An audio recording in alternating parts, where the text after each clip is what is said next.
Well, I want to welcome everyone to the meeting of the Environmental Review Implementation Subcommittee, or ARIS.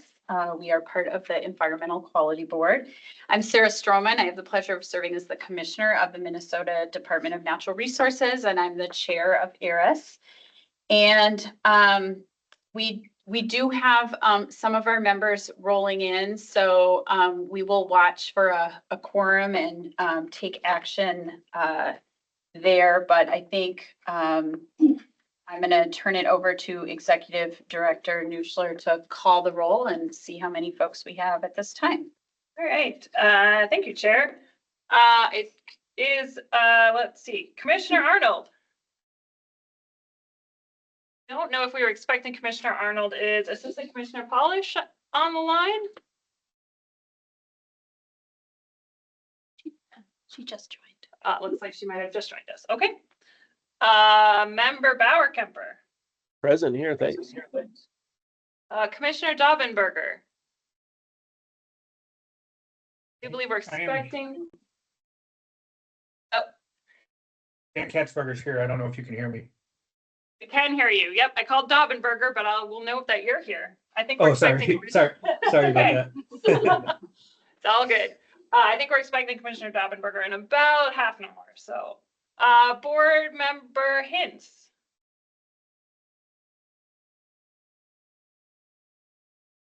Chair Holman. Don't believe we're expecting Chair Holman. Commissioner Kessler. I'm here. Member Nelson.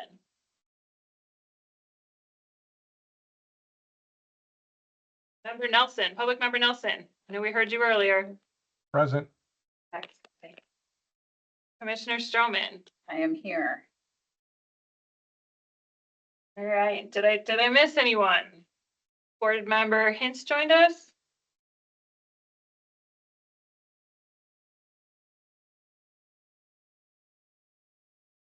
Well, Chair Stroman, for the purpose of ARIS, we have 4 members at the moment out of our 8, so our quorum is 5. So hopefully when Commissioner Daubenberger gets here.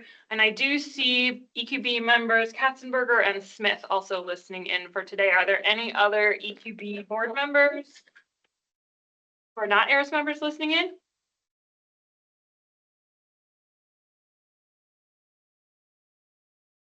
I think that's our presence today for the moment. Welcome to our ARIS members as well as our board members. So given that we do not yet have a quorum, but expect to when Commissioner Daubenberger arrives, I'm going to skip over the approval of the consent agenda until that time we do have a quorum. And so Executive Director Nuschler, if you would give your director's report at this time, that would be great. Sure.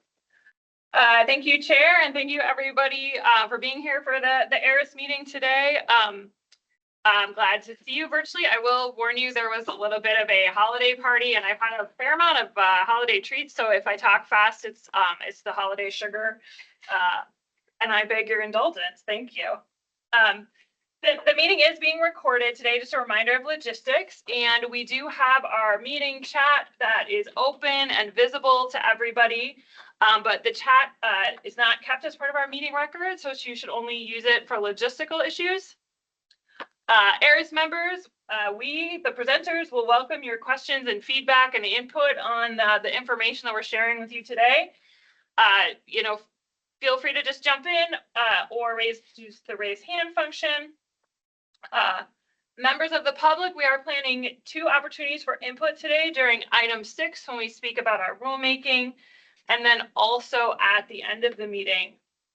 And I don't believe we have any members of the public here in person, so please go ahead and raise your hand in Teams when we get to the public comment part to indicate that you want to give input.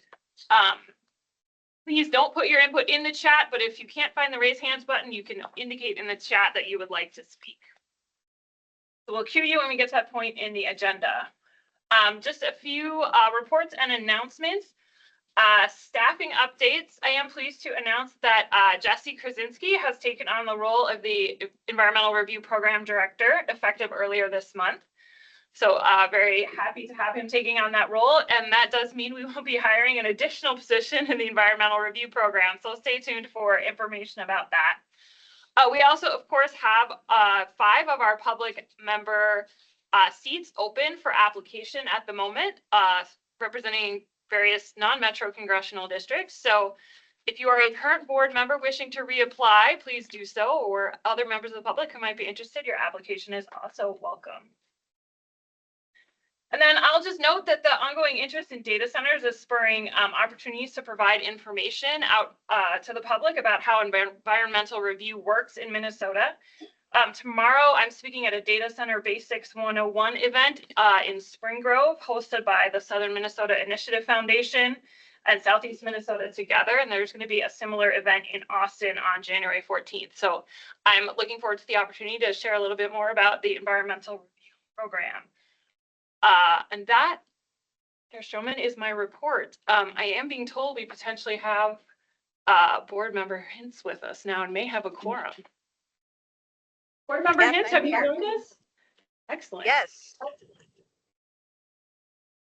Fantastic. Then since we do have a quorum, let's jump back to item 2, which is approval of our consent agenda. This includes the meeting minutes from the March 19th, 2025 ARIS meeting, the minutes from the June 18th, 2025 ARIS meeting, and the agenda for today's meeting. So I would be looking for a motion to approve the consent agenda. Chair Stroman, I will make that motion. Okay, Commissioner Kessler has made the motion. Is there a second? Bauer Kemper, I'll second. Thank you, Member Bauer Kemper. Any discussion on the motion? If not, then we need to call the roll. We do need to call up. All right, Commissioner Arnold, he's still not with us. Board member Bauer Kemper, Yes. Commissioner Daubenberger, not yet joined us. Board member Hintz, Yes. Chair Holman, not joined us. Commissioner Kessler, Yes. board member Nelson, Yes. Commissioner Stroman. Aye. Thank you. And the motion carries. So we have approved 2 meetings worth of minutes, and we have the agenda set for today. Before we then jump back into that agenda for the update on our environmental review program update, I do just want to note I have a hard stop at 4 o'clock. So we're anticipated to end by then, but if for some reason we're running a little bit long, Commissioner Kessler has agreed to take over chair duties. So just wanted to note that up front. All right, I think maybe I should ask, did anyone have questions for Executive Director Nuschler on her report?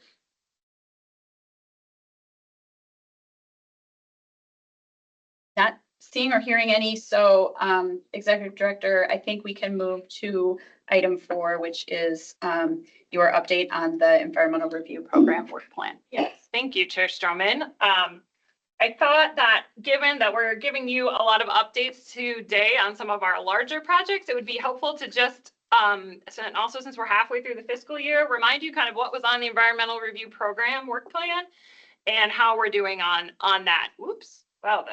Okay. Go ahead now. I thought I waved the clicker and didn't click anything. So again, remembering that this program work is really guided by our outcome of maintaining and improving the environmental review program and our strategies around guidance, climate, data collection, and program effectiveness and updates. In terms of our first strategy around supporting responsible governmental units and proposers and completing environmental assessment worksheets, we, of course, have our ongoing work in technical assistance. Some of the other items on our work plan was doing more training and developing a more regular approach to providing webinars and online training, not just guidance documents. So there's been a lot of training this year on the climate calculator. The staff did an ER 101 and have also done a training on the submittal service, so the actual nuts and bolts of how do you get the documents to the EQB so they go on the database and get published for comments. So those are some of the things that we have completed this year. In process, a lot of what you'll hear about today, well, one of the things you'll hear about today, working on updates to the guidance on AUARs, We're also working on guidance for consideration of tribal resources and also looking at the EAW form to make it more accessible, like for folks using screen readers, make it a little more clear, not substantive issues, but just really formatting and clarity and accessibility.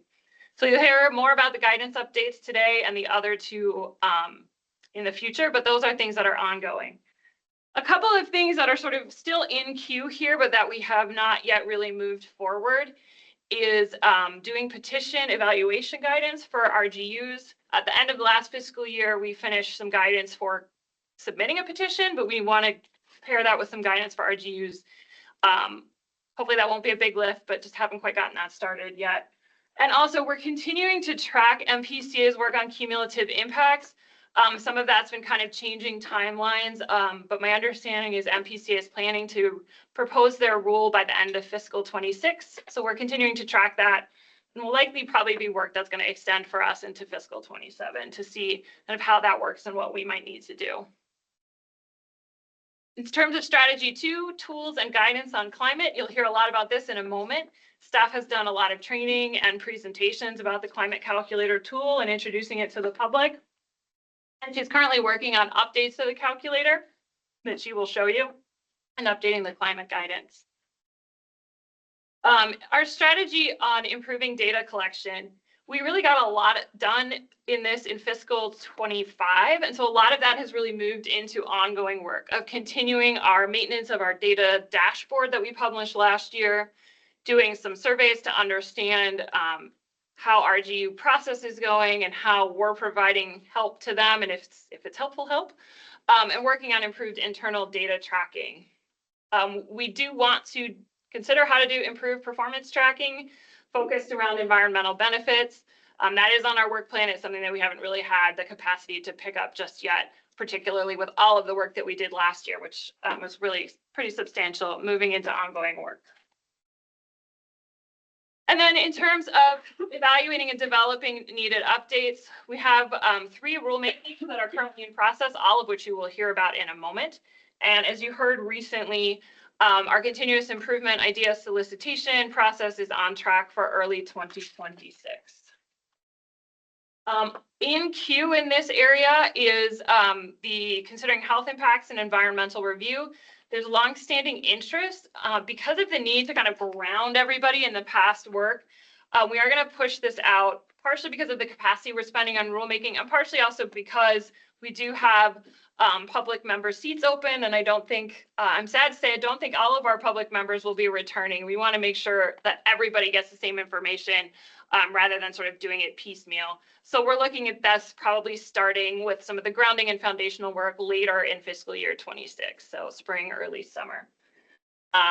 And still hoping to get to some housekeeping rule updates as we continue to find things that need updates, but this is kind of just something that stays in the background that we're working to pick up as we can. So this is our work plan is moving forward. We're continuing to support some of the ideas that have been given to us. It's really built on those things that were identified as important in terms of greenhouse gas emissions, data management, guiding, and training. And of course, we know there's a lot of interest in health and health impacts. And I just kind of wanted to give that brief context of reminding you of all the things that were on our work plan and how the progression has been on them before we get into some of the details of, oh, I don't know, about 5 of those big projects as we go through. So I think that is all I had on this one, and I'm happy to take questions. Thank you, Executive Director Nuschler. So I would like to invite at this time members of the subcommittee, if you have questions or comments on the work plan. Obviously, there are a few of those projects that we'll be diving into in more detail in our agenda, so you might want to save any questions or comments on those for those separate agenda items, but certainly want to get any feedback from ARIS members.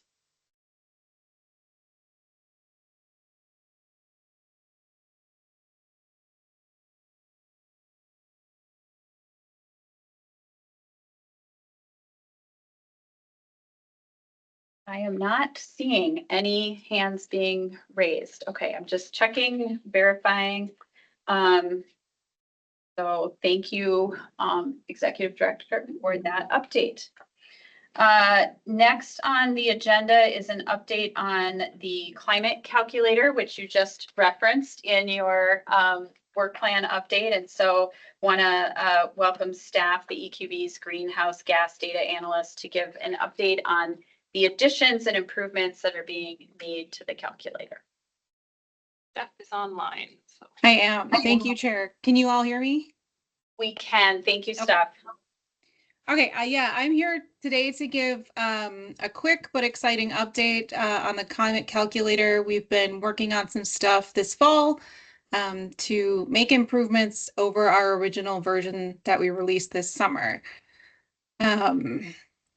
I will be giving a quick overview of where we are on the calculator and then go through the updates that we have and then show you them in the actual calculator draft that we have right now. And then there'll be opportunity for some discussion if needed.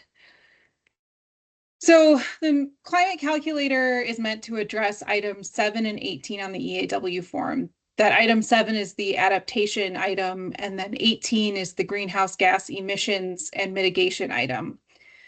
And the version that I gave a demo of in the March ARIS meeting and then did sort of a final report on in May in the full board is what we call version 1.1, and that was released on July 1st. People are using the calculator. We have seen and heard of EAWs coming in with the calculator as the source for their greenhouse gas emissions calculation. And we have received a lot of positive feedback. But we also received constructive feedback on things that people would like to see improved. And so there's 4 items that have been changed in the calculator for this version 1.2. The first 3 here are directly related to feedback from users. We heard that people would like wetlands split into peatlands and mineral soil. So previously wetlands was one all-encompassing average of many different types of soils.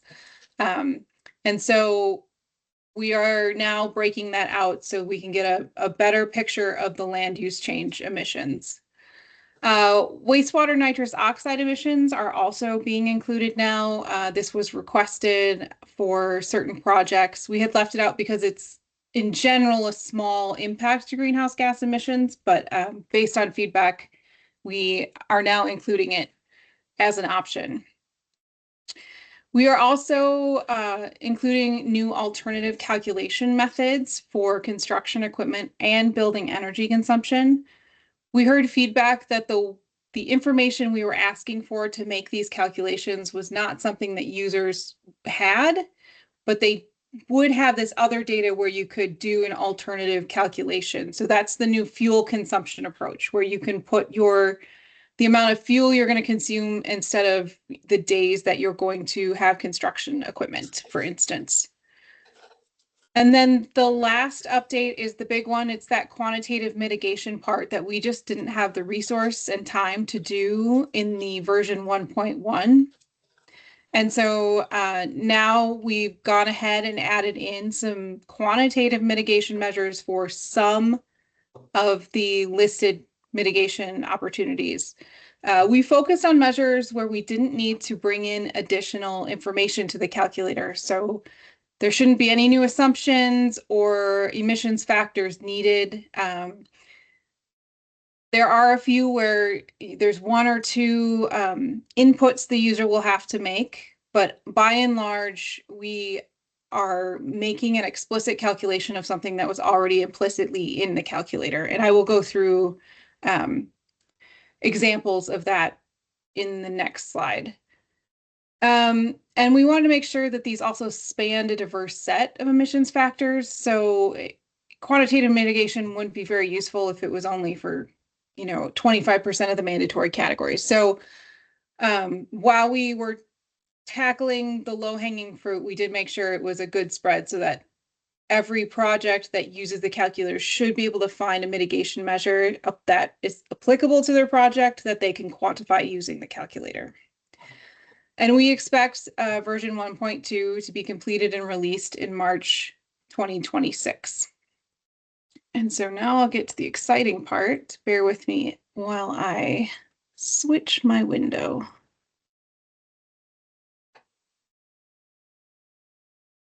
All right. Overall, the look of the calculator has not changed.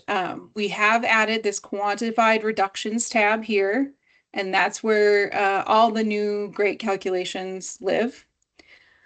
There is this new indicator here, this star, for mitigation measure quantification, and it indicates that a field will feed into this new tab for calculation. So for instance, I pre-filled out a project here, and you can see that if you have a percentage of on-site renewable generation, it's marked with a star because it feeds into a mitigation calculation. So people can now directly see the inputs that they're putting in for their project lead to mitigations being accounted for in their EAW. The user inputs also have more of these stars for trees, land use, a lot of opportunities here for mitigation efforts to happen. And so when you, I should also point out the other changes that we're doing. We're not just talking about mitigation here. This is where you would go to do the new fuel consumption approach. There's an additional table down here. And land use has been split out here. Wetlands has 4 new types, subtypes of wetland land type. And then here as well, we have a fuel consumption option. But back to the mitigation. Now that we've filled out our sheet with some mitigation opportunities, we come to this mitigation tab and it looks a lot like it did before, but it has this new column called quantifiable. And if you want to find quantifiable mitigation, you just select yes, hit OK, and it filters to the ones that can be quantified. And there's about 15 to 20 quantifiable measures. If you want to know what ones you have filled out information for and the calculator thinks are applicable for your project, you hit select applicable quantifiable measures, and it highlights the measures that it believes you have already put in information for and would be useful for your project. And so you can go and further refine your list by selecting yes in that drop down. And then you see here we have 5 measures that can be quantified and are applicable to the project that I've put in. And when you go to quantified reductions here, this is the list of the quantifiable reductions. And the ones that say data input required or have numbers in it are the ones that correspond to this selection of measures. So where it says data input required, you might need to put in further data into subsections down here. So for instance, develop a rideshare program. All you have to do here is estimate how many of your employees are going to use the rideshare. So if I say 10%, it fills in the mitigation numbers for that and adds it to the cumulative mitigation. Same thing down here with creating new open space. If we want to devote 1 acre to that, it will populate that same table with new information. And then there's also, we also selected afforestation, so acres of land reforested.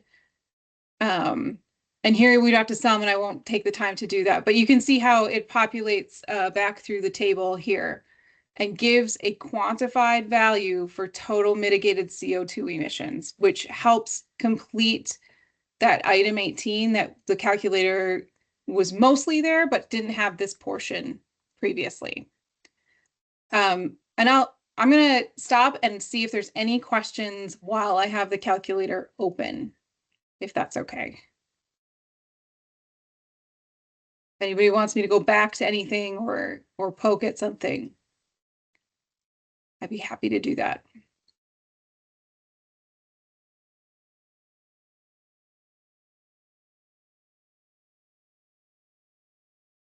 All right, then I will switch back to the PowerPoint again. Bear with me.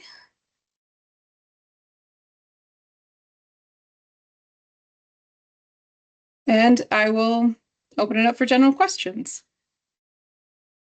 All right, thank you very much, Steph, for that update. At this point, I want to take any questions or comments from ARIS members. So Commissioner Kessler can jump in from the room here, or ARIS members online can raise their hand.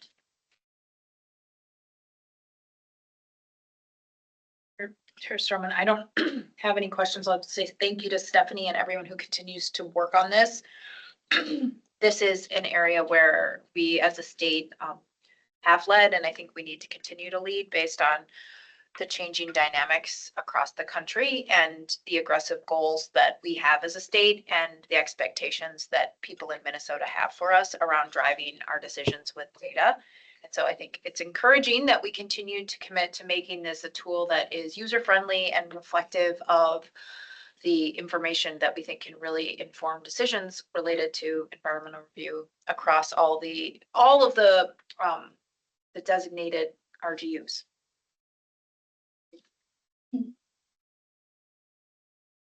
Any other questions or comments from ARIS members? I'll open that same offer up to other EQB board members who are with us.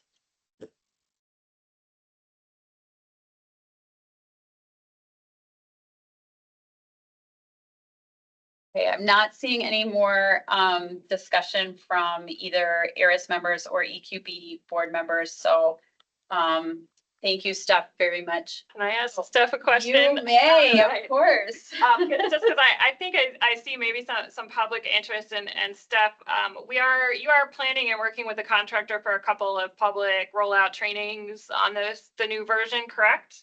Yes, we're hoping February that ICF, our contractor, will do a training, and then I will follow up with another date to give the same training again. So there'll be multiple opportunities. Hopefully we can get a lot of people in who have different schedules and differing needs. We'll have their chance to ask some questions about how some of this works at that point as well.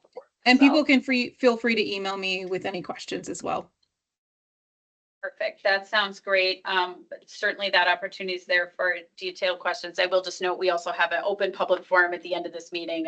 If somebody has something they want to address the subcommittee on today related to that item. Otherwise, we are going to move to item 6 on our agenda, which is a series of updates on environmental rulemaking efforts. And so we have Kayla, Catherine, and Jesse all here to give us updates. Clearly, the board is involved in some pretty extensive rulemaking projects. So Kayla, I think you are first up to talk about that first effort about the EIS scoping rulemaking. Sorry, energy infrastructure rulemaking. The next one is you, Catherine. Yes. Great. Well, thank you, Chair. Today, like you mentioned, I'm providing a short update on our expedited rulemaking process for the environmental review of certain energy infrastructure projects. This is the rulemaking that you'll remember Colleen Hetzel had previously brought to the board a few times, most recently last September, where she shared a draft of the proposed rule changes, and the board approved a resolution to initiate rulemaking. As a reminder, the legislature asked us to conform our environmental review rules to the Minnesota Energy Infrastructure Permitting Act. This act creates a new legislative framework. It was passed by the 2024 legislature and took effect on July 1st, 2025. This is a PUC statute, so it was designed with the goal of streamlining the permitting process for large energy infrastructure projects in Minnesota. At PUC, this includes evaluating and approving site and route permits for energy facilities and completing an environmental review process as dictated by the act. Large energy infrastructure projects include project types like high voltage transmission lines, large electric power generating plants, energy storage systems, large wind energy conversion systems, solar energy generating systems, and associated facilities. In that same session law, the legislature also changed environmental review requirements for carbon dioxide pipelines.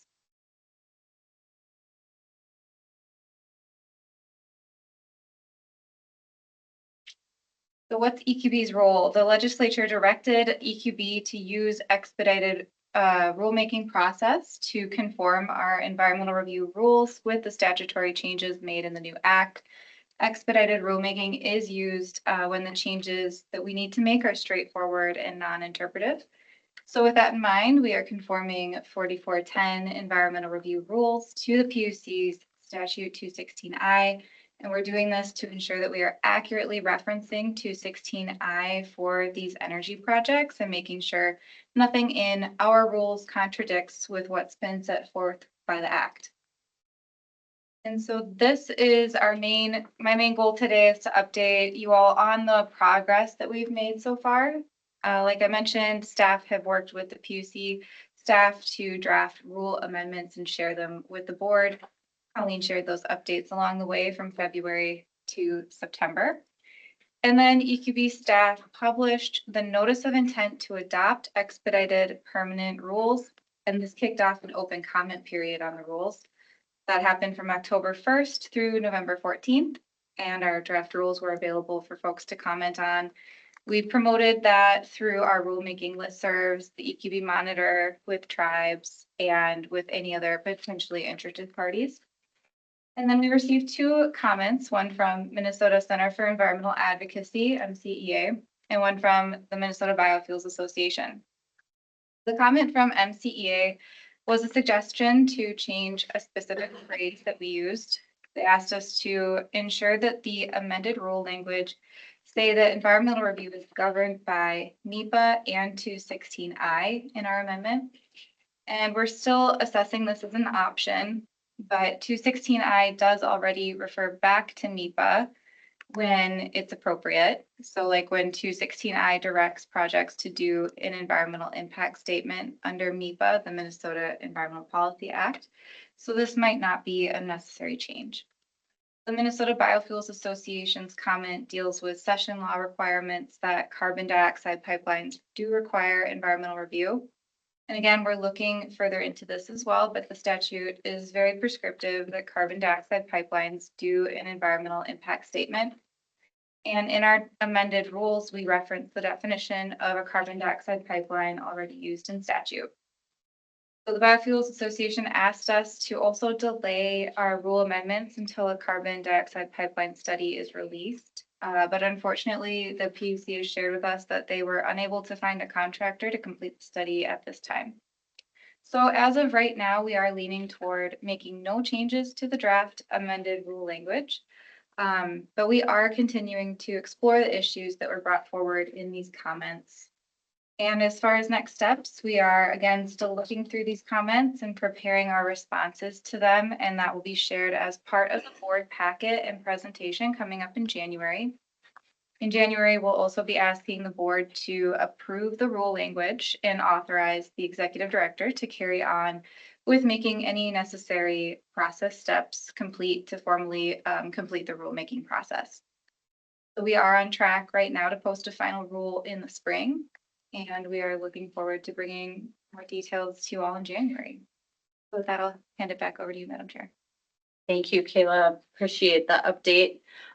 So what we're going to do with this item is after each presentation, we will invite questions or comments from ARIS members and EQB board members, and then we will have a public input opportunity as advertised, but that will come after all 3 presentations. So I'd invite any questions or comments from ARIS members or EQB board members at this time related to Kayla's update on the energy rulemaking.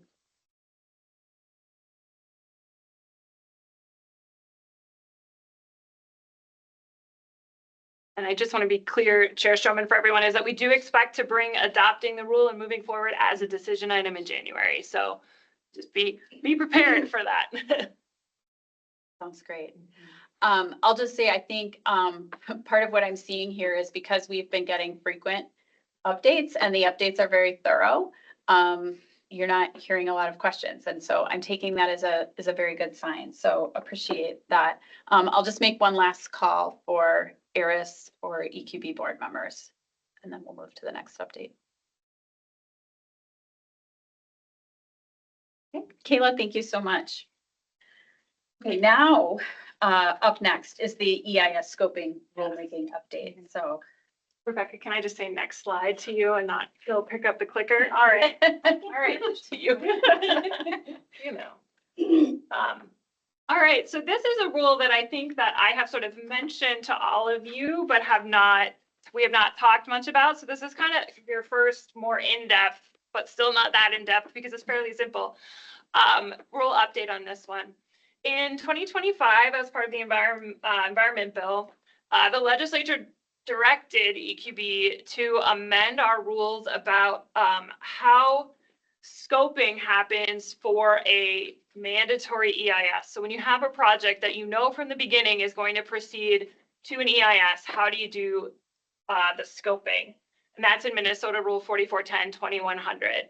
And what the legislature directed us to do was to provide that an EAW does not need to be prepared for a project that falls within a mandatory EIS, and also to provide that a scoping process for a mandatory EIS be completed within a certain time frame after the publication of the scoping decision. We were also allowed to use the good cause exempt rule process because the rule change is meant to incorporate specific changes, again, without interpretation of law. So this is very directive. We need to do what the legislature says. We don't have a lot of wiggle room. Just talking a little bit about, in general, what is scoping. So MEPA does require an early and open scoping process that's designed to limit the scope of an EIS to a discussion of those impacts that have the most potential, that have the potential for significant environmental effects, and to determine the form, content, and level of detail of the EIS, and then the alternatives that are appropriate. And so the process in the rules that has been in place since the early 1980s was really designed to provide a shorter, more timely, and less expensive EIS that is more relevant and usable. And again, the way that happens now is the existing rules require an EAW to be used for scoping all EISs, whether that's a mandatory EIS, and if you know you're proceeding to the EIS, you just have the EAW for scoping, or if the decision to proceed to an EIS is made after an EAW, that initial EAW fulfills the scoping. So to fulfill this legislative directive that when you have a mandatory EIS, you don't need to do an EAW, we have been working on drafting potential rule changes. And what we are looking at is creating a definition for a scoping document. So we kind of have, it's sort of in there now, but it's often referred to as a scoping EAW. So we're going to specifically say you need to do a scoping document because the scoping process still needs to happen. The decisions still need to be made, but now it can be done with a different document. Our other plan, so our plan would say you need to do a scoping document. It doesn't need to do an EAW, but we do plan to still allow the option of an EAW. We think that process has been in place for 40 years. A lot of RGUs already are used to it. So we believe that meets the legislative intent to say that says that an EAW is not needed, but it may still be allowed. And then we will also add the new 280-day deadline as required. We also have to make a few other changes throughout Chapter 4410 just because since the process has always used an EAW, sometimes it just says EAW when it's referring to the scoping EAW. Sometimes it says scoping EAW. So we've had to go through the rules and look at for the process where it says scoping EAW and change that to scoping document and do some clarifications like that throughout the rules. So that is what we have been drafting. Again, just changing that requirement for an EAW, not the process steps, not what needs to be changed in a decision about the scope of the EIS. So we have those, we have started to consult with some of our sister agencies that might be impacted, particularly other agencies that have EIS requirements to go through and talk through some of that. And we'll be looking to present rule language to you all likely in February to the full board. One of the things that I want to point out here is that exempt rulemaking is very short and it's very limited.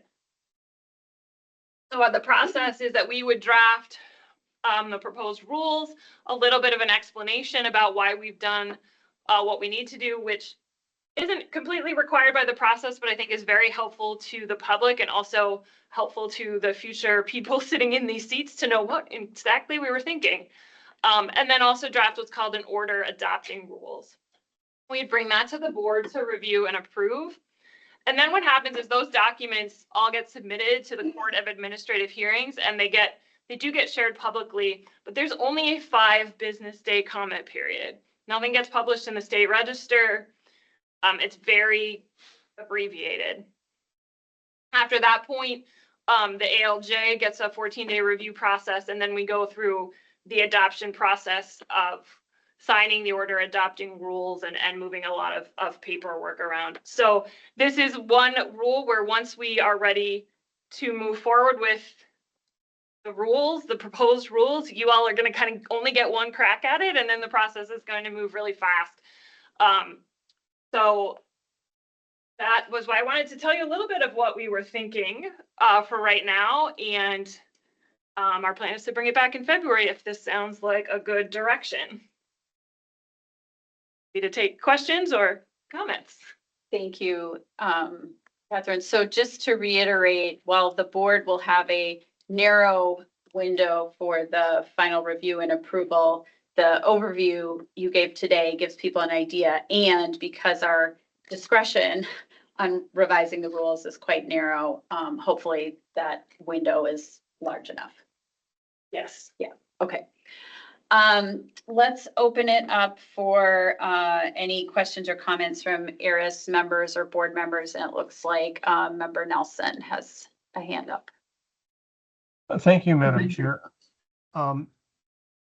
In completing, or in the past, using an EAW for this documenting scoping, the documentation to me, it was just as important for documenting those elements that don't have the potential for significant environmental impact, that don't then move forward in the limited EIS, as much as for those ones where there is found to be potential and are moved forward. So I'm wondering in that scoping document,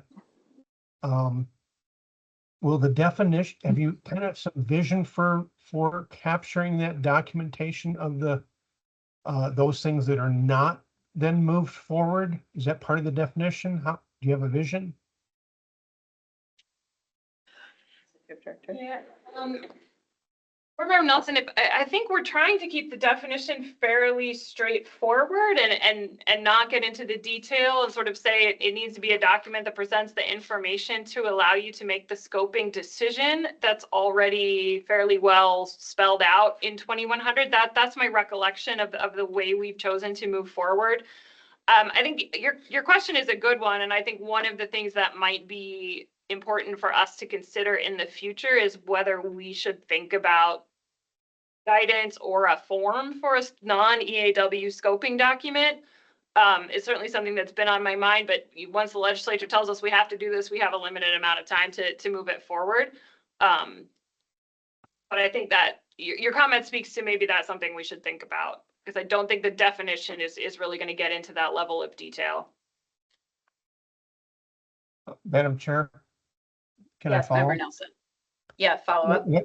My first thought was like just an outline of the topical areas. So that might be that checklist idea. Thank you.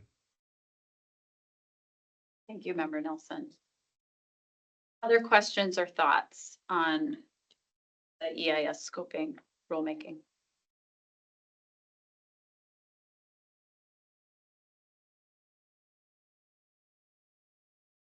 I am not seeing any other hands, so I think we can wrap that update. Thank you very much. And we'll move to Jesse for an update on the gas production rulemaking. Which I'll just say personally, I'm used to getting updates on the DNR's piece of gas rulemaking. So looking forward to hearing EQB's update and how those two are aligning. Thank you, Chair and ARIS members. I'm real gassed to be here today. Nice. But A year and a half of those puns is waiting. So. Sorry to start off on that note, but ultimately I am here to really provide an update on the rulemaking process thus far in regards to developing mandatory categories for environmental review for gas production projects. And so today I really just want to be summarizing sort of a lot of the pieces of information that we've been looking at, that staff have been looking at to this point and working on since the last time we were here, which was in April. So it's been a minute since we've had an update to board or to ARIS for that matter, and sort of where we've come from and the information that we've learned. And I think that this presentation and the information that we've collected and is really included in the board packet will help contextualize for ARIS members really how, you know, the information that we're starting to analyze and we've collected really align with sort of the environmental program requirements. And then we are utilizing and will continue to utilize in making sort of determinations of what types of gas production projects staff believe should require environmental review. And so having this information for board members and ARIS members today should really allow for discussion and input for what board or ARIS members would like to see moving forward as we start to draft the rule language for mandatory environmental review for gas production projects. So that last sentence probably needs a little bit of a repeat. The information in the packet does not support draft rule language yet. It is meant to support the development of the draft rule language. So there is no draft rule language to share today. We're really going to be talking about sort of aspects and concepts of environmental review for gas production projects specifically. I think this is the first time the clicker has worked for me. don't jinx it. Yeah, don't say anything. So just a quick run through what we'll talk about today. I'll give just a brief reminder of, you know, that last April check-in of how we got to where we are today and why we're doing what we're doing today. And then I'll get into sort of the development or the concepts of environmental review or mandatory environmental review creation. And we'll start with, you know, how do you define projects from the idea of requiring environmental review and how that works with the program. And then we'll try to tie those into the program requirements for which environmental review must undergo, and that is for projects that have the potential for significant environmental effects or may have the potential for significant environmental effects. Those thresholds and those concepts are those aspects of gas production projects that we've at staff have evaluated, and we'll talk about those and how those align and sort of play on the definitions that we've been looking at for gas production projects. And then from there, I do want to highlight some of the tribal coordination that has taken place to this point, as well as some other engagement that we've done. And then I'll just wrap it up with kind of what we anticipate to be working on the next couple months and highlight some somewhat close opportunities for board input as we move forward. And so we get to a reminder of why we're here. And so ultimately in April, the board approved a resolution allowing staff to begin the rulemaking process to identify or to create mandatory categories of environmental review for gas production projects. So we came to board in April based on sort of the process that has played out that started in 2024 legislation that identified some rulemaking authorities, in particular for EQB in developing sort of the regulatory framework for gas as it did not exist. The language that would pertain to EQB was sort of passive and notice that the EQB may adopt rules. And so we felt it was important to come to board to make sure that staff had that sort of approval prior to making our way down that process too far. And also a reminder that resolution that was ultimately passed was to focus on gas production only. Legislation and since then adopted statutory language does include oil, but the rulemaking for environmental review will just be on gas production, not oil. And also as a part of that legislation in 2024, those rules must follow the expedited rules process. Therefore, these rules must publish the notice of intent to adopt by May of 2026. And so with sort of that process of making determinations about the need for environmental review and mandatory categories, and there was sort of this review of the existing rules. How could gas production fit in it if nothing was changed? And really, it was just determined that a new mandatory category makes the most sense, not just for ease of use, but for the purpose of identifying potential or may have the potential for significant environmental. So I've shared this slide before. I think it's a fun little snapshot or like a cutout of what a mandatory category looks like, what it has in it, what it sort of represents. So we get to this idea of now we got to go start making rules, mandatory categories. Where do we start? And I think if we just look at sort of, oh, I thought that was a bouncing one. I changed my that. When we start looking at sort of the idea of what is a gas production project and these pieces of the mandatory categories, that starts with really defining a project and identifies governmental action that is tied to that project for which environmental review then can be required. Now, sort of when you take a step back, this could probably be divided for the sake of creating a mandatory category. This probably could be divided into two buckets, but the icon for that direction or that action was too good to change. So I wanted to keep it up there. Because we got to back it up a little bit and really sort of high level put together what is a gas production project and what are the pieces that go into these projects. And then from there, once we have that understanding, then we can tie those to those actual governmental actions that we anticipate would happen for those projects. And so, like I said, while reviewing these gas production projects, it was determined, that the need for a new mandatory category was necessary. And now as we start to really further define these projects in terms of when to require environmental review, I think it's really simplest just to start with the projects and the types of projects that we know are coming to Minnesota, and also those that we expect to have potential to come to Minnesota. And so in that vein, we do know that helium is coming to Minnesota. We have one project proposer in Northeast Minnesota that has drilled 2 wells that are awaiting production and continue to drill more exploratory wells that are likely to expand into greater production wells as we move forward. We also know that the science supports the potential for hydrogen gas development as well. Sort of a couple different veins. There's natural occurring hydrogen based on the geology in Minnesota, and also stimulated hydrogen also based on the geology. And so that's nice to have those examples. But in the world of gas production, there are a lot of different variations, not just in sort of the types of projects targeting specific gases. So we're talking, obviously helium, hydrogen, hydrocarbons and non-hydrocarbons, but also just from a project specific aspect, a lot of different variations in terms of extraction and production techniques. So when we start to look at all these different variations and begin to make determinations about potential for significant environmental effects, we staff are being very careful to ensure that the development of these rules will ultimately be viable for the long term of the program and properly be able to identify the need for environmental review for the things that we do know about and can anticipate are coming, but also for those things that we might know significantly less about and have a lot more difficulty anticipating what might be coming here.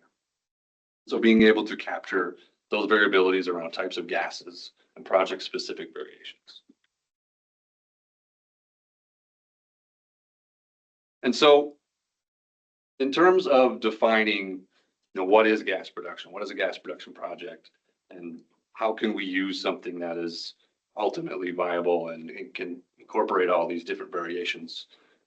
Staff do believe that the existing statutory definitions that were brought on by the 2024 legislation that gave the rulemaking authorities identify and define gas and production in a way that can already sort of incorporate those ideas and those variations pretty well. So gas ultimately is defined as including both hydrocarbon and non-hydrocarbon gases, and production includes the extraction and beneficiation for consolidated or unconsolidated formations in the state.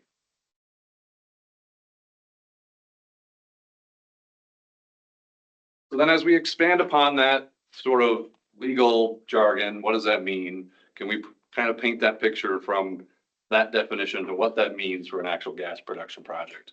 And so I bucketed sort of a typical scenario of what a gas production project would look like into these four different pieces here. So usually we're talking the beginning of a stage of a gas production project starts at the exploration stage. That usually starts at sort of a desktop level review. Need to understand the geology and the potential for identifying, gas reserves and gas deposits. But usually that is not enough. There needs to be sort of a confirmation of that desktop analysis to really determine if there is, excuse me, there is a viable, commercial deposit there to extract. And so there's usually exploratory drilling where samples are taken and other measurements are done to confirm those deposits. Excuse me. Now, it is probably important here to point out the exploration phase in terms of governmental actions and approvals is likely not to be incorporated in the environmental review phase. Doesn't mean it won't or it can't. But in general, we would not anticipate exploration to be included or be a requirement for environmental review. Now, depending on how these projects are permitted or set out, there could be opportunities for further environmental review to incorporate later phases of exploration, but unlikely in a typical scenario to be included as a requirement for environmental review. So moving forward after exploration, we're talking confirming a site, and then we're moving into sort of the development. You can think typical development of any project. Land clearing, making space for the equipment that they need, developing roads, infrastructure, and things of that nature.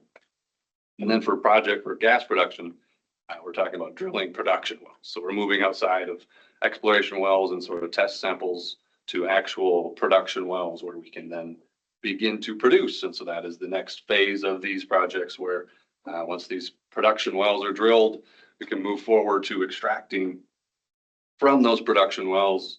And ultimately, once that gas reaches the surface, you can begin to beneficiate and remove those unwanted pieces of gas. As a reminder, gas usually comes up in sort of a composition piece. It's rarely just the one type of gas you're looking for. We have pieces of gas that could come up in that sample that likely aren't wanted, need to be disposed of properly as required. And then that gas that they are looking for, that target gas, would ultimately be stored and then shipped off for later use. And then the end of the project, we're talking the reclamation phase. So once your production wells cease to produce, just a typical sort of reclamation of returning the land back to a natural state and sealing any of those production wells.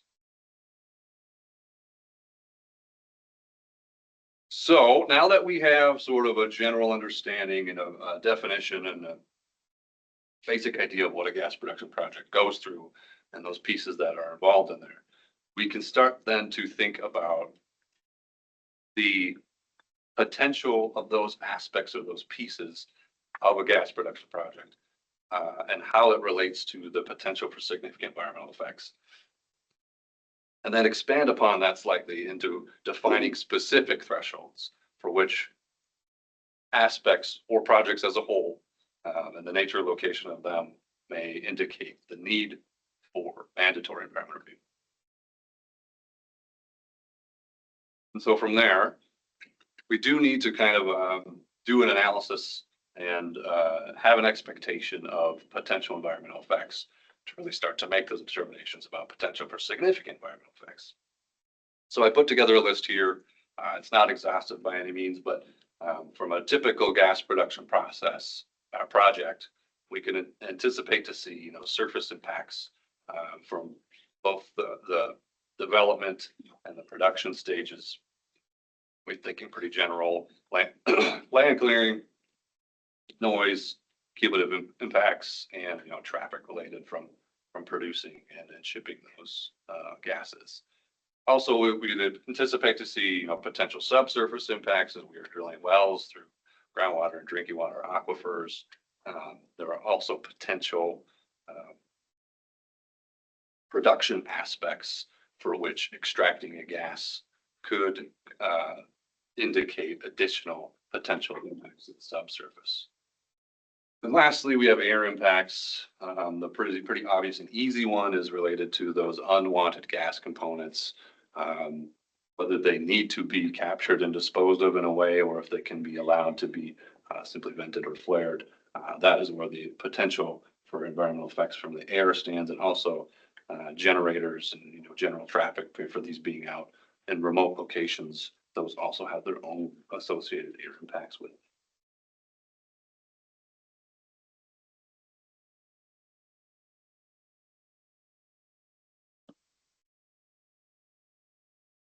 So now that we've thought about, you know, what a gas project is, what are those potential environmental effects from those gas projects, now we can start to look at and make analysis and determinations from the data that we have available to us about when those pieces of those projects align with the requirements for mandatory environmental review.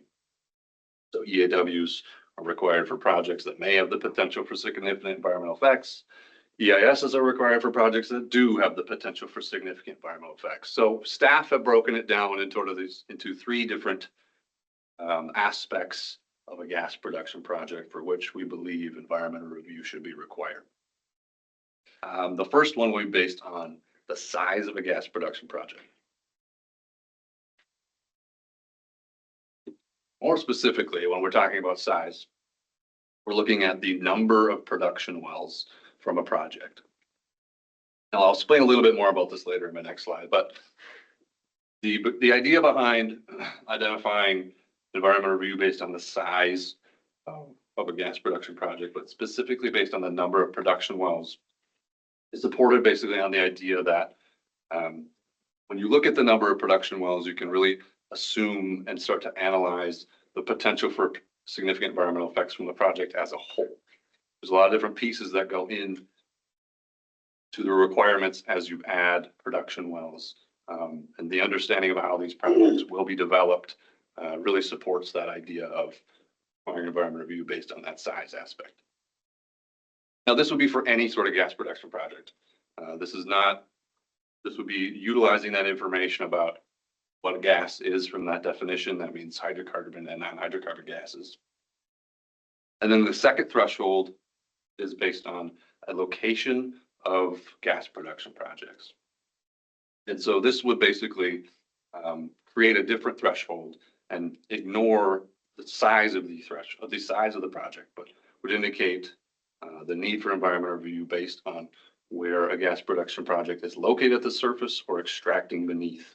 And we believe in the state there are certain areas that are indicated that are already defined that need additional protections or been identified as needing additional protections.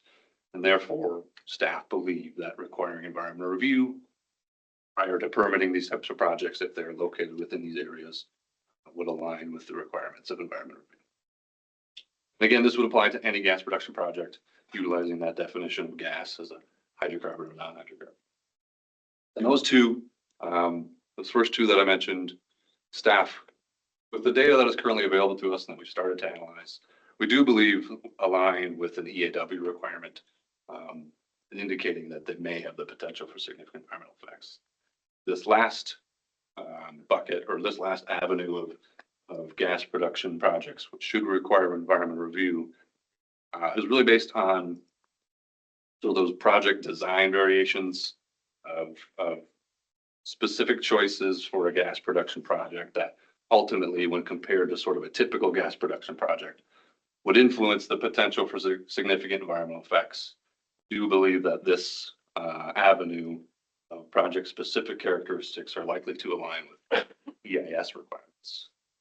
And we'll talk a little bit more about that in a couple slides. That was very vague, but I will expand upon that more.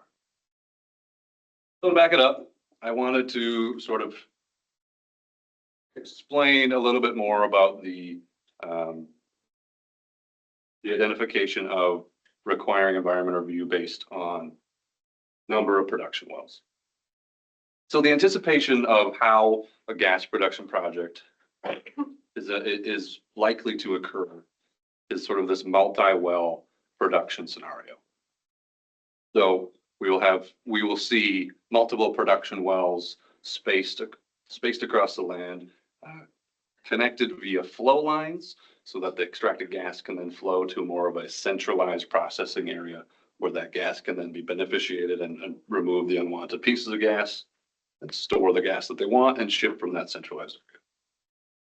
So when we're looking at making determinations about the potential for significant environmental effects, this idea of number of wells really paints a really good picture of the nature and location of a project as it continues to add pieces to it. And sort of this idea of how much production is associated with each production well really lends itself to identifying the need for environmental review.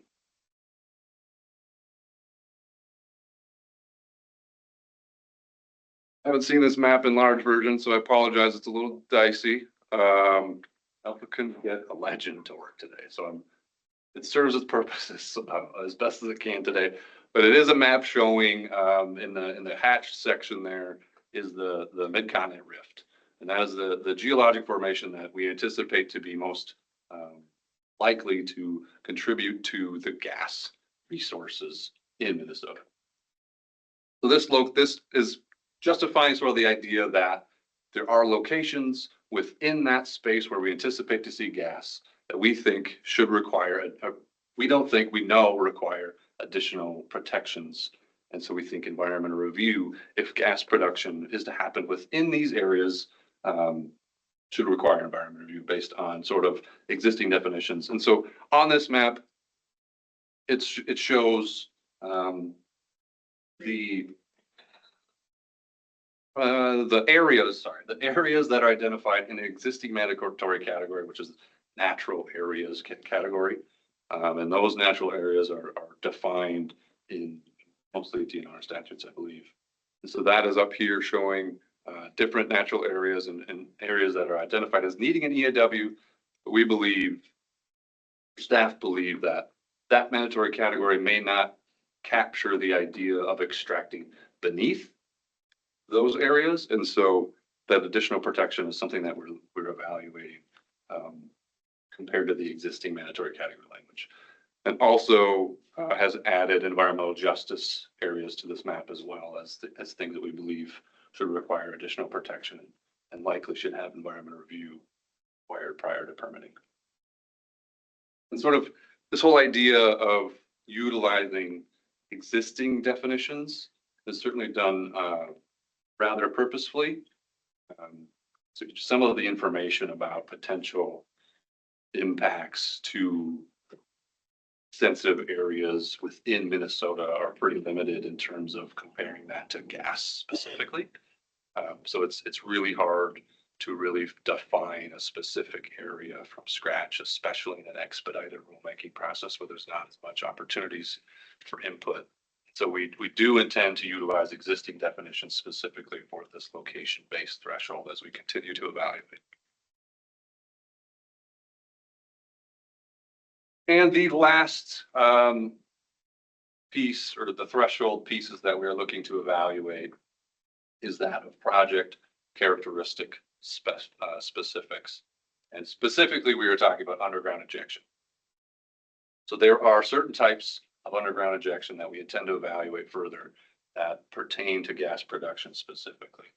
Now, there are ways for which oil and gas utilize underground injection for waste disposal. There are also underground injection utilized for enhanced recovery methods. So we're talking things like fracking, chemical stimulations, things of that nature to improve your ability to extract gas from the subsurface.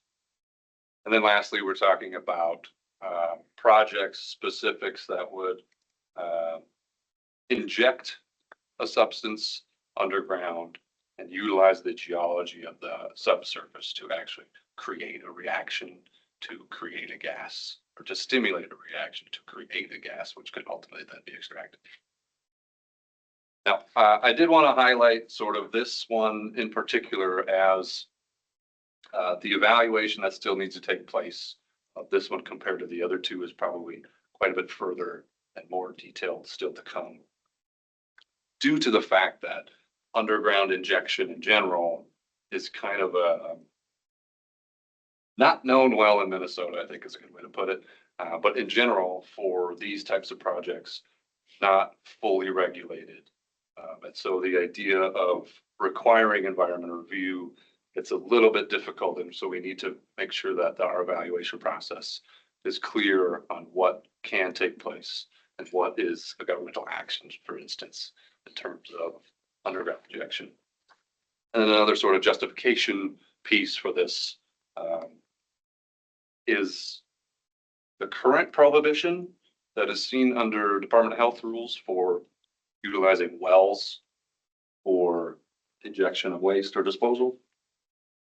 That is a limited definition, as wells are really only defined as a water well, so a gas well likely does not fall under that definition. So there's some interesting caveats there, but something to utilize for information as the state has identified underground injection as a difficult process to move forward with in Minnesota. And then the last piece I wanted to quickly talk about is sort of the within a mandatory category is really just the designation of the responsible governmental unit. And luckily for us, rules have a nice identification for RGU selection generally, for which staff are utilizing. And that states that the RGU is the governmental unit with the greatest responsibility for supervising or approving the project as a whole. And for gas production projects, staff are anticipating DNR to have that greatest responsibility for supervising or approving their gas production project as a whole, given their rulemaking authority that was designated through that legislation and they are currently working on through their rules process. And then lastly, well, almost lastly, second to last, I should say, wanted to highlight just a couple of the tribal coordination pieces that have taken place to this point. It started in June, so soon after that April meeting, there was just sort of a basic information meeting, kind of laying the anticipation or the expectation of what this rulemaking process is going to look like. And then it did provide, a high level presentation similar to what was provided to board here about what a gas production is, why the geology here is representative of gas and all that fun stuff that came out of that. And from that meeting, there has been draft language provided to us from tribal staff. And so there's been some follow-up meetings to discuss that draft language and how it's useful for EQB staff as we move forward, but also highlighting some of the input in there that may not be implementable as we move forward. And then as we continued, we had follow-up meetings. There was a second draft rule language document put together by tribal staff that was actually shared amongst all of the agencies that participate in the GTAC process. And so there was a meeting to discuss that document, and then EQB staff actually followed up with our own meeting for tribal staff for that same document to discuss similar ideas that we had from the first document. And then actually following that meeting, there was some documentation provided to tribes responding to a lot of that language. And we asked for written input if they could. We did not receive any input. We just had sort of that meeting level input. And then after that last tribal meeting in October, we did have an additional engagement effort with other interested parties where we shared a memo sort of similar to the information that we've had today, really highlighting the concepts and the aspects of gas production projects that staff believe should require environmental review. And there was an opportunity to provide input on that process as well. We did hear from Pulsar Helium, as well as a short meeting was held to ask questions and provide input at the request of other interested parties. So with that, what are we doing next? So like I said, none of that's draft, none of the things that we talked about today are at the draft rule language level yet. There's a lot of analysis that still needs to take place so that we can solidify those thresholds and begin then to write the rules of the mandatory categories. So those will be baked into one another. Sort of this idea of building those thresholds, but also then starting to write the rules and be representative of the existing mandatory categories and make sure that it's clear and implementable. From there, we're going to continue our tribal coordination. I'm hoping to set up a meeting in the next month and a half or so. We've got some updates from that last input that specifically probably around the underground injection that we've seen some changes from both based on the tribal input that we've seen in the past, but also the public or sorry, the other interested parties and input that we received. So a little bit of changes that I'd like to bring back to tribes to share. And as we continue to build that rule language, we'll have more opportunities to discuss that as well. And then lastly, we're anticipating another full board update in February to provide more information. We should have more rule language probably developed that time, if not more rule language, at least further threshold analysis we can discuss at board. And then another board approval following that February board. I think we're thinking April at this time for the actual approval of the draft language prior to publishing the intent to adopt the rules. That is it today. Happy to take any questions. Thank you very much, Jesse. Questions or comments from EQB members, or I'll take Iris first, and then any other board members.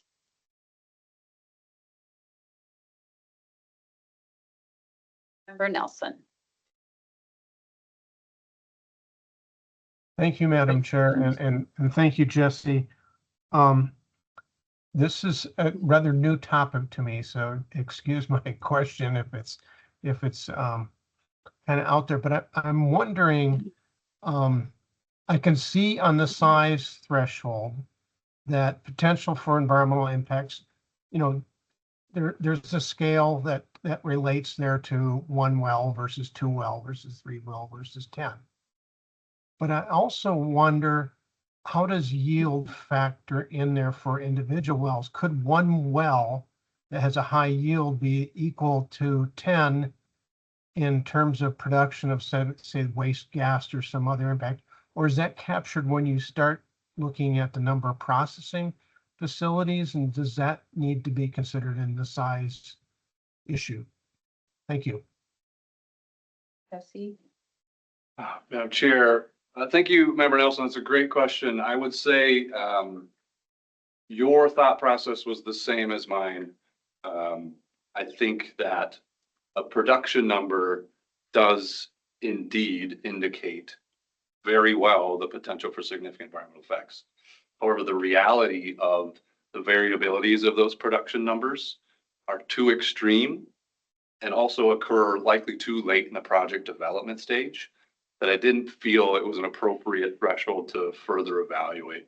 I did want to make sure that in following or in choosing these sort of threshold avenues or these aspects of gas projects, that they could be incorporated early into the project so that environment review would have adequate time to be incorporated early into the project. I think if we looked at production numbers, there's a lot of assumption that goes into those numbers and likely come very late in the design stage. So that is why I felt that by sort of taking that assumption of what a production would come from a production well and applying that into the that scale sort of idea that you mentioned was a little bit more beneficial, and ease of use was a big deciding factor as well.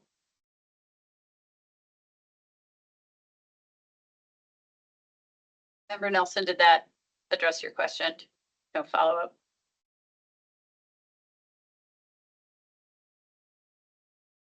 Member Nelson, did you have a follow-up on that topic? Oh, I'm sorry. No follow-up. I did Okay. think it might come late in the process, so Jesse confirmed Okay, that. perfect. Member Bauer-Kemper. All right. Thank you, Chair Stroman. Thank you, Jesse, for your work on this, for sharing these updates today. Like Member Nelson mentioned, for me too, this is a new area, so I appreciated the memo and the accompanying draft summary and justification document. Very helpful for me to try to start wrapping my mind around the direction this is headed. I'm particularly interested in the travel coordination contours of this, and thank you for the slide and the discussion of that. I appreciate that y'all have been in conversation and are continuing to do that. And I particularly appreciate there's a reference in the location-based threshold section of that draft summary and justification. There's a reference there to treaty ceded territory as a potential consideration or concept regarding those location-based thresholds. And so just have a comment on that, on the one hand, it's a pretty straightforward idea and straightforward obligation. But on the other hand, it's going to entail a pretty complex set of factors. And so in any case, I want to underscore it as an exceptionally important consideration that I think connects to the gesture you made to whether or not EAWs or EISs is the appropriate tool in particular places. And so I just want to underscore that reference to treaty ceded territory and to encourage that ongoing discussion, ongoing engagement, the continued listening, the continued sophisticated thinking that I trust y'all are doing there, and that's apparent in the work that you've presented to us today. So thank you for doing that. And encourage that to continue on toward meaningful implementation when it comes to figuring out how to craft some rules that really do facilitate environmental review in treaty shared territories, which is an important challenge and opportunity. So thank you for the diligence there. And I want to underscore it for the purposes of cheering it on, and also that pressure of accountability to keep doing that in an engaged, sophisticated way. So thank you, Jesse. Thank you, Chair. Thank you, Member Bauer Kemper. Do you have a response to that? Otherwise, I want to go to Commissioner Kessler. Yeah, Chair, thank you. I think I can just expand upon that. I totally left off a snippet of information that's probably useful for that are listening. There are two pieces of materials in the packet. There was a memo that was kind of a more of a high level, more appropriate for the presentation that was today. But there was also an additional attachment that had a lot more in the weeds sort of information, a lot more in-depth analysis. That document is ever growing, and we intend to continue to utilize as we complete this rulemaking process. And so there's information in there about things that we have analyzed and continue to analyze, and that is what I think Joseph is more so referencing, is that more in-depth document. And I think that clarification is probably a little bit helpful. No, thank you for that, Jesse. Appreciate that. Commissioner Kessler. Just to kind of expand on or build on what Board Member Bauer Camper said. So I said the map and reference to environmental justice areas. Are you planning to use the words environmental justice areas in the rule?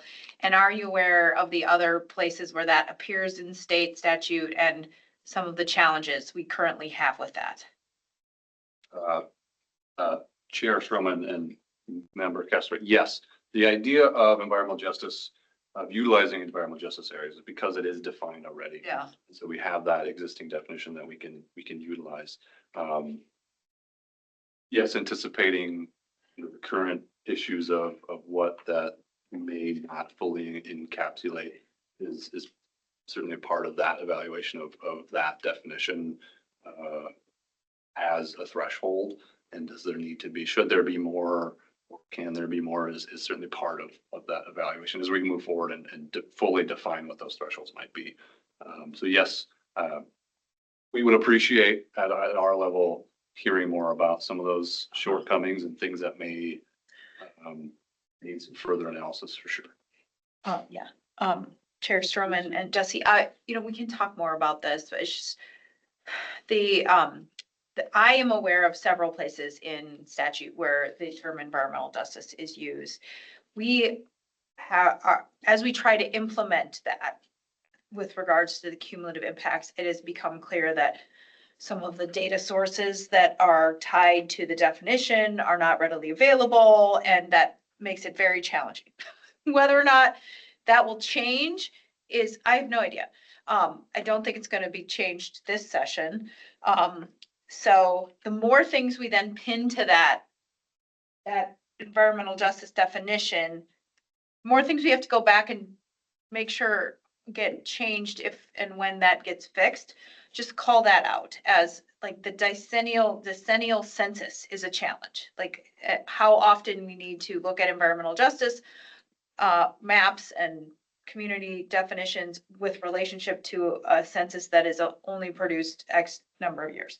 So that's just one example. And others at the MPCA who are working on cumulative impacts can speak more eloquently to other challenges.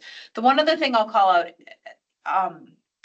on when we were working on the cumulative impacts rule, we worked real closely with tribes to make sure that they are considered sovereign and separate from environmental justice areas. Like they are not environmental justice communities. They are sovereign nations. That was very important that we make that distinction. And so as you put maps together and as you think about how to define thresholds and the way that it is currently set up in the cumulative impacts law, tribes can work with the MPCA to opt in if they want to, but that is entirely separate from the work that we would do through the lens of environmental justice. So I would call that out too. Add something to response to that.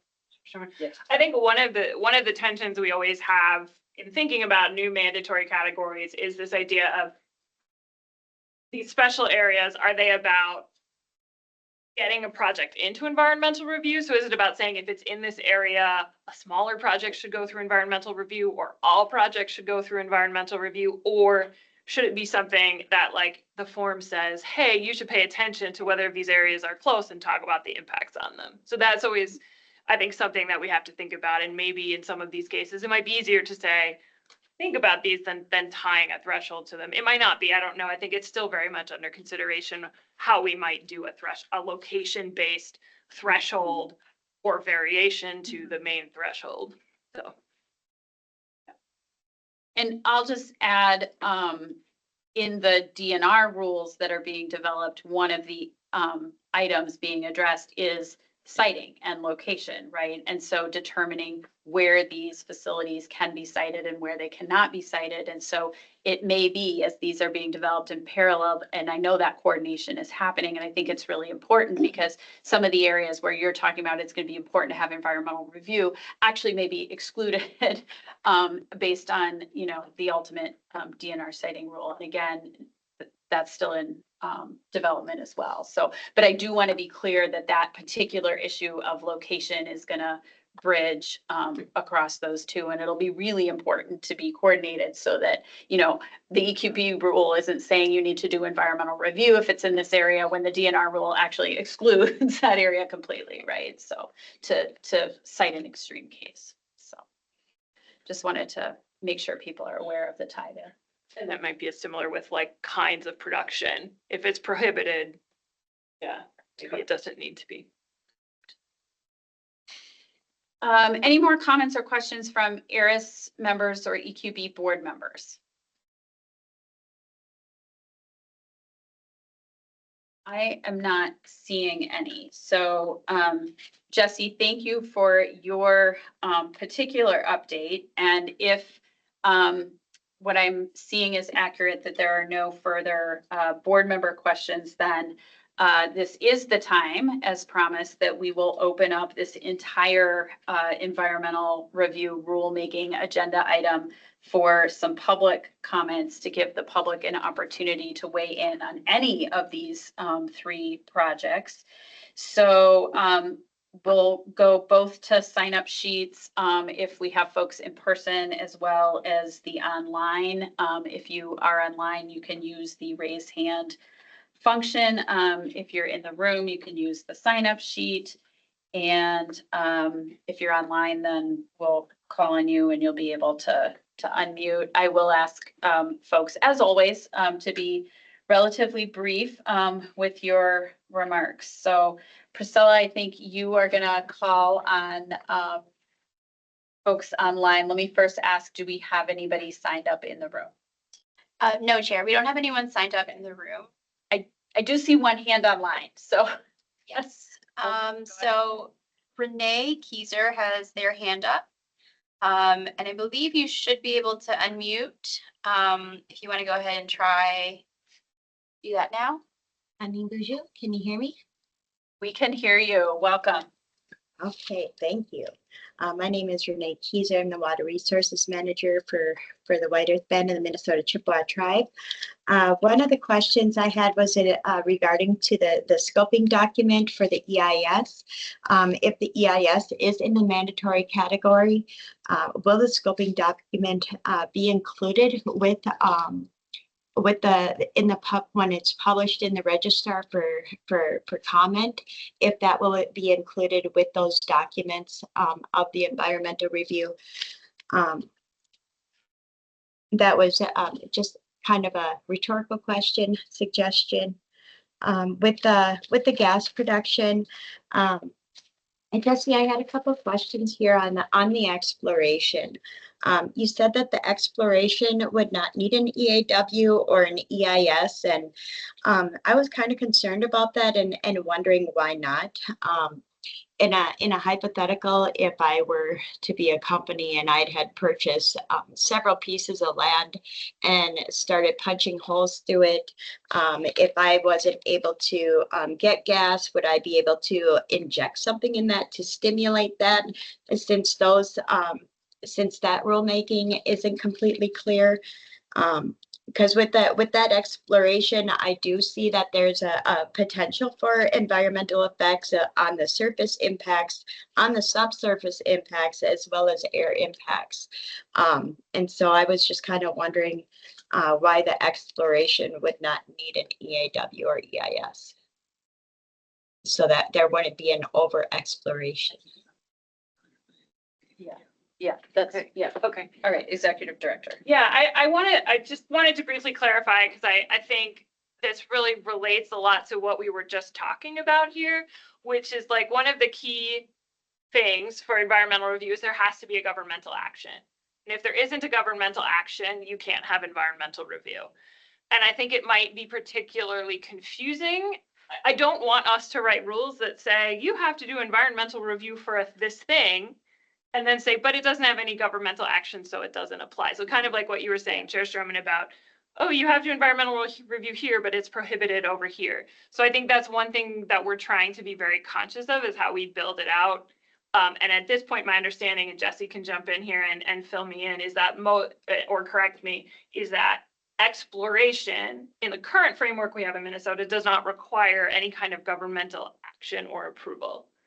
So we'll have to see how kind of where that, if that stays the way it is or changes or. Yeah, Madam Chair, there are, in general, that is the idea. There are certainly certain projects where there are governmental actions tied to exploration, but it's more rare than it is. It's significantly more rare than the typical exploration phase that happens for exploratory drilling in the state currently. So there would need to be a change in sort of the regulatory framework for exploratory in general, and that is not anticipated to happen.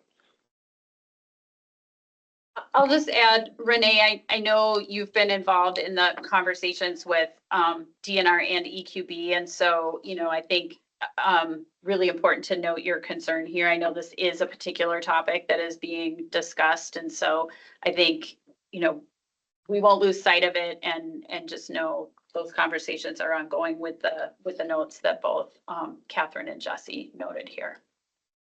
Okay, thank you.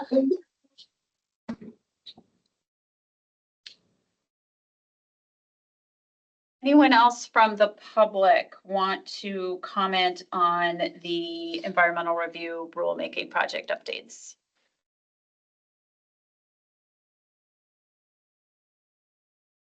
I don't see anyone with their hands raised. Okay. Thank you. Appreciate that, Priscilla. With that, then, we want to thank everyone for the presentations and the comments on that item. We are going to take a 5-minute break. So we will come back Oh, let's just come back at 2:45 to make it simple. Okay, thank you.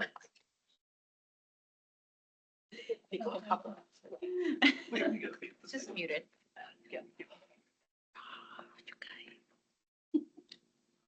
Very exciting about.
discuss what we. Yeah, well, welcome back from the break.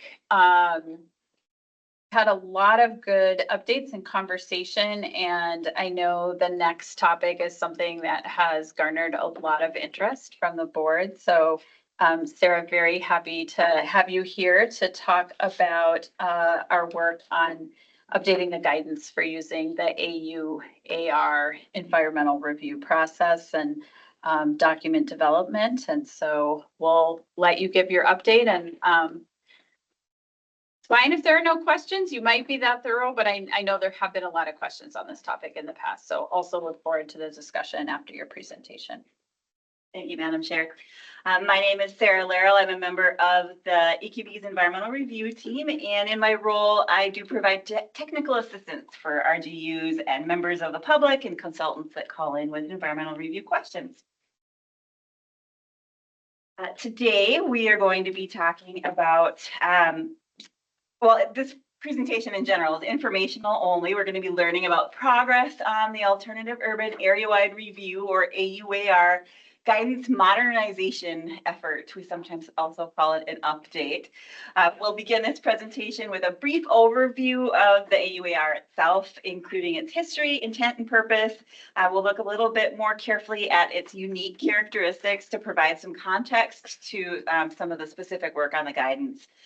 We're also going to review the resources that are available for practitioners seeking information about the AUAR. We'll discuss the guidance update goals in general, and then wrap up with some specific content updates in this modernization effort.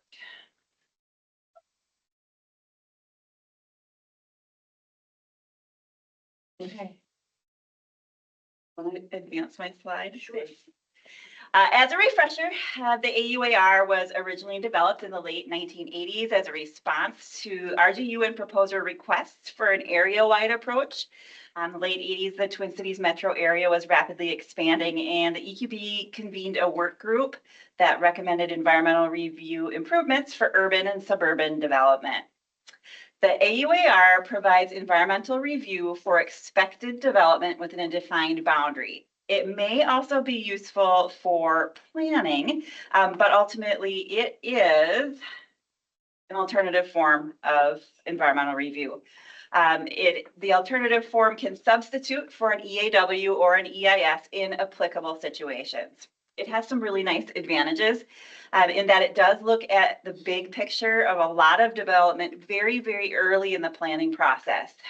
By evaluating environmental effects of the expected development all at once, it provides some efficiencies both in the analysis and procedurally. And it also assists in the cumulative effects analysis to look at everything at one time. The AUAR is available to local units of government with an adopted comprehensive plan to meet the specifications that are listed in Minnesota Rule 4410, 3610, which is the section on the AUAR. So we're talking about the unique characteristics. The AUAR document and process do differ from the EAW and the EIS, and they're actually something of a blend of the two, with, again, unique characteristics and procedural steps. The content and format must be similar to that of the EAW, but must provide for a level of analysis comparable to that of an EIS for the direct, indirect, and cumulative potential effects. The document specifies the anticipated nature, location, and intensity of development, and then the scenarios upon which the analysis is based. At least one scenario must be consistent with an adopted comprehensive plan, and at least one scenario must be consistent with any known development of property owners in the area. So the AUAR process is laid out in Chapter 4410, Part 3610, but the AUAR actually has 3 variations within there. The standard AUAR is kind of the backbone of the rule, and it begins with the RGU's order for review. It specifies the boundaries and the anticipated nature, location, and intensity of development. The RGU publishes and distributes the AUAR draft. The draft has a 30-day public comment period, and afterwards the RGU revises the AUAR based on that feedback and again publishes in the EQB Monitor. At that point, it opens a 10-day objection period, which is open to state agencies and the Met Council. If there are any objections, rule includes a procedure for resolving those, which are essentially negotiations between the parties with options to involve the EQB. And when all objections or any objections are resolved, then the RGU may adopt the AUAR. The next part of the rule includes a large AUAR. These are procedures that are used when the AUAR includes a specific project that exceeds the EIS threshold or takes up more than 50% of the geographic area of the AUAR. This process adds an additional public comment period on the scope of the review at the beginning of the process, and then continues using that same backbone of the AUAR process. And then finally, the AUAR update is used when 5 years has passed since the AUAR was adopted or last updated, or if there have been significant changes to the development in the area, including its schedule or the potential for significant effects. The update is typically based on the original, and it provides a singular 10-day comment and objection period that are together. The EAW and EIS processes proceed in rule stepwise, kind of from top to bottom. So as practitioners are looking at a rule, it goes down top to bottom and in order. For AUARs, the large and the update both refer back to the standard AUAR procedure, but then also include specific exceptions, which can be confusing. It has lines such as in the same manner as a draft document, but also to and then lists exceptions. In accordance to subpart 5, items D through H, except that. So the rule, it just doesn't lend itself well to skimming. So we end up having a lot of calls really related to some of the procedural aspects as well. And so our guidance as we're looking at this, we keep that in mind, that our goal is to help somebody be able to root themselves in the rule and follow through. So now that we reviewed the AUAR, we're going to shift our attention to the resources that EQB already provides for practitioners to understand the AUAR rule. And there are a lot of resources already, including the EQB website in general, where there's a lot of general information about the kind of the foundational tenets of environmental review, and that it covers the basics of each of those review types. Then we have the 2010 PDF guide, which we refer to quite a lot. It's a large document that contains interpretation for all of the forms of environmental review, but in particular in Chapter 6, the substitute methods of environmental review has a pretty rich, robust AUAR section. And then finally, there's a PDF that's called the Quick Reference Guide to the AUAR.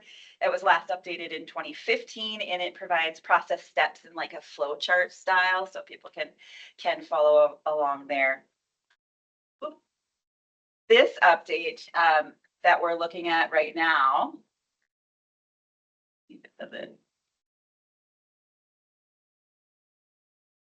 this update pulls the AUAR information from those documents, and it puts them in one kind of freestanding guide and incorporates some of those foundational concepts that are sprinkled throughout other forms of review and other documents. It brings those in. So it creates a larger guidance document. Ultimately, this AUAR guide will live online in a web page format, not a PDF. This is the first part of our AUAR guidance modernization effort. After the general guidance is completed and posted, we will be looking at the recommended content and format. It's a document that provides specific question-by-question guidance for modifying the EAW form for use with the AUAR. So the tentative timeline for that is fall of 2026. The goals of this guidance document in general are to make information web-based and easily available to all users, including people using screen reading technologies.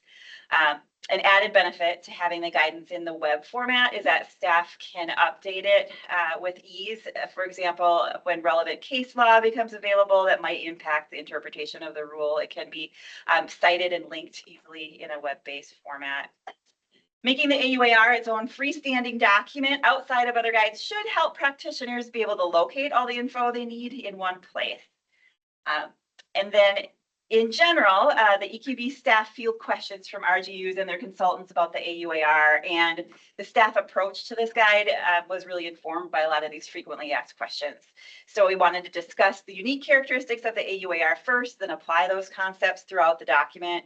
We wanted to emphasize and clarify the applicability of the AUAR, provide more detailed action steps than what is available right now, and then clarify and provide specific guidance for the publishing and distribution of the documents.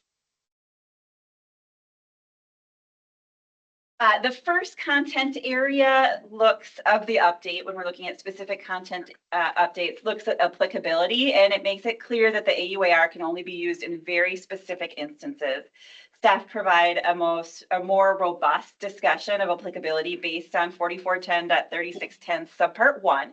That subpart states that a local unit of government can use this process to review anticipated residential, commercial, warehousing, and light industrial development and associated infrastructure in a particular geographic area within its jurisdiction. And so we refer back to that line, pointing out residential, commercial, warehousing, and light industrial as appropriate and often. The guide does add a clarifying statement that, quote, the AUAR cannot serve as environmental review for certain projects, even if they are within the geographic boundaries and mentioned in the development scenarios of an AUAR. The document also pulls out the exclusions from rule and specifically excludes certain mandatory categories. There are 17 of EAW categories and 12 EIS categories. Those categories include such things as electrical generating facilities, transmission lines, air pollution permits, hazardous waste, solid waste.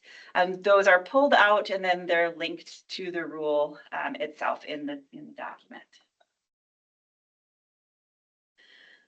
Another point of question that we get a lot is about known projects and what needs to be included in an AUAR scenario.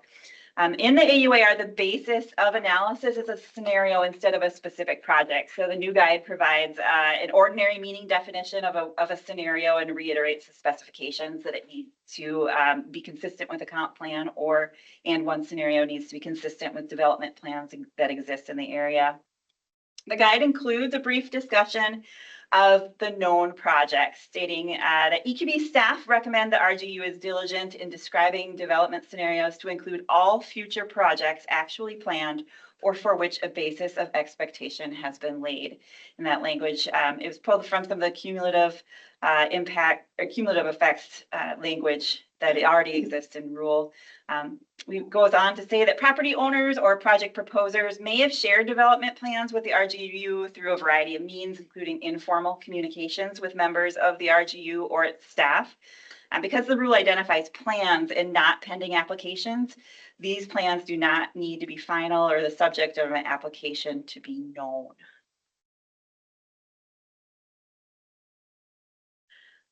The new guide also looks specifically at the prohibitions. A foundational tenet of environmental review is found in Minnesota Rules, Chapter 4410.3100. It's the prohibition on final government decisions, and that prohibits the RGU from decisions granting permits primarily until review is complete. Because the AUAR analysis is based on a scenario, sometimes RGUs have a hard time Sometimes RGUs can have a difficult time understanding how the prohibition on final government decisions applies to an individual project. And it's important to note that the AUAR will have individual project applications coming sometimes several years after the AUAR has been adopted. There's a 5-year period before it is updated. And so for RGUs in making those decisions as well. So what we did is we took what was already in 3610 subpart 1 and we applied it to the general prohibition we applied the general prohibition in 3100 to that.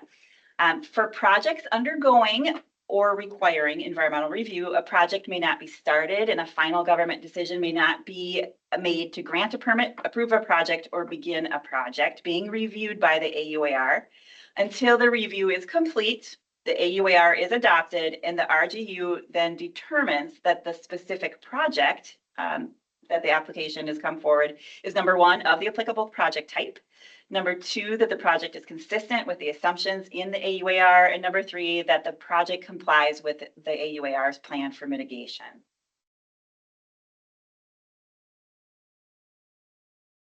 The guidance also applies the concept of validity to prohibitions. The prohibition on final government decisions for projects requiring environmental review is also in effect if the AUAR is no longer valid for any of the reasons that are listed in subpart 7. So again, if the AUAR needs to be updated, rule requires at least every 5 years, or if significant changes to the assumptions underpinning the review have changed the plan development schedule, or the potential or magnitude of adverse environmental effects. So validity is unique to the AUAR, and the guidance looks at that concept a little bit more as well. Next, the AUAR provides action steps for practitioners, and it's been revised. There are currently some action steps, but we were hoping to tease out more discrete actions so that RGUs have even more of a step-by-step. And then finally, the publishing and distribution requirements of the AUAR have seen a good revamp. They are based on the EAW procedures in Minnesota Rule 4410-1500, but the AUAR does have an additional comment in the objection period, and it includes a few of those very specific recipients. The guidance includes charts for each type of review, the AUAR, the large, and the update. And that provides a nice skimmable format, which is really useful for RGUs that may be using a consultant to draft their documents, but then they are handling the noticing and comment portions of the process. So this gives them a real easily accessible guide. So our next steps include active review. Right now, the AUAR guidance is currently in active review with agency technical representatives. Following their review, staff will distribute to a small group of LGUs with a target of posting the guidance in the spring, but we'll be working with local government units who will be using the guidance to get their feedback and input on that first. Once that's complete, we do plan on doing more public education or practitioner education through our ER 101 webinar training programs, and anticipate having one of those in late summer or early fall. And with that, that's the brief overview of what we're up to with updating that guidance document. Sure. Thank you, Sarah. Very, very timely, given all of the questions I know people have had about the AUAR process, particularly as it's related to our data center conversations. So I'd like to invite any members of ARIS first to share any comments or questions for Sarah for the subcommittee.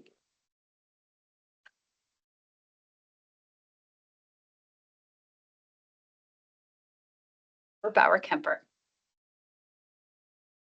All right, thank you, Chair Stroman.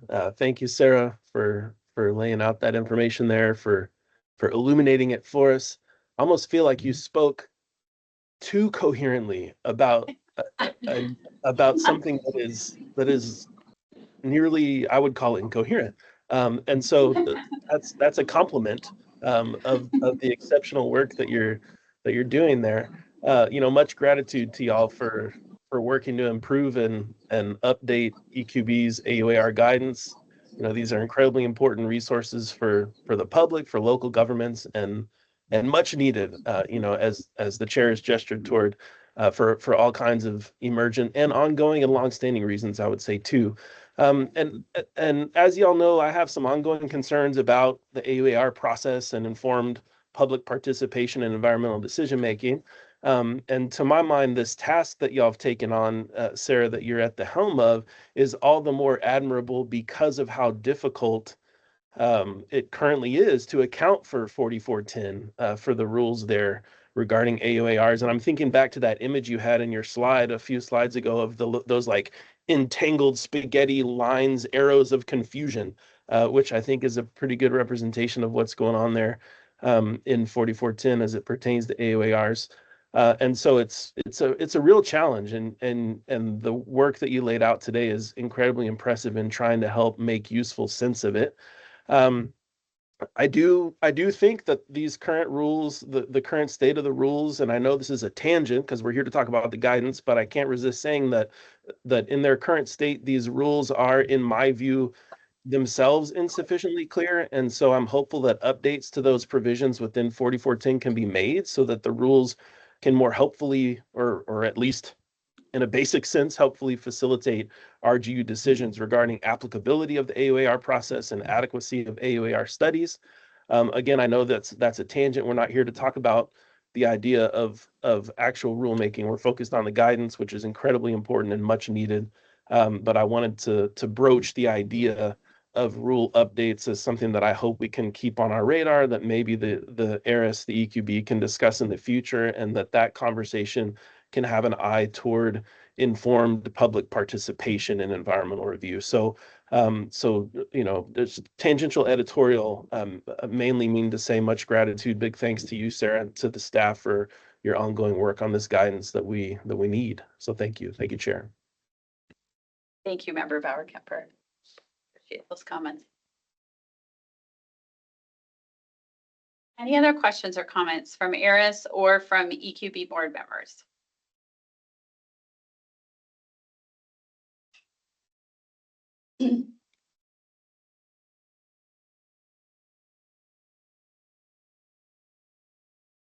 All right, I am not seeing any more questions at this point, so appreciate again, Sarah, the update, and Member Bauer-Kemper's comment. And that would move us to the final item on our agenda, which is the public comment period. So again, I'm not seeing any members of the public in the room who would have signed up on the sheet. So I will just move to if there is anyone online who would like to share a comment with the EQB. And just a reminder, this is our general public comment period, so not related. You can comment on the AUAR, but it's not specific to that. If you would raise your hand in the Teams, and then we would call your name.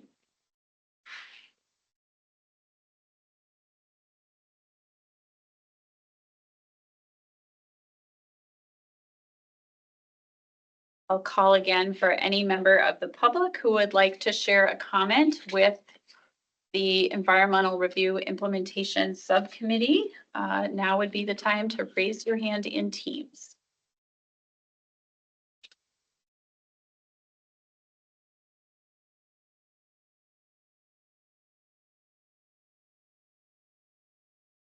I am not seeing any. Priscilla's not seeing any. Nobody is seeing any. So in that case, I want to thank the folks who have joined us here today for this discussion. I want to thank members of the subcommittee and the board for your participation in today's meeting. Thank you to the staff for the really thorough presentations, and that would be the end of the agenda. So Executive Director, do you have any final business before we move to adjournment? Can't think of any, Chair Stroman. Okay. Any members of the subcommittee have any final business to bring before us today? Okay, if not, then this meeting is adjourned. Virtual gavel. Thank you. Thank you all. Thanks, y'all.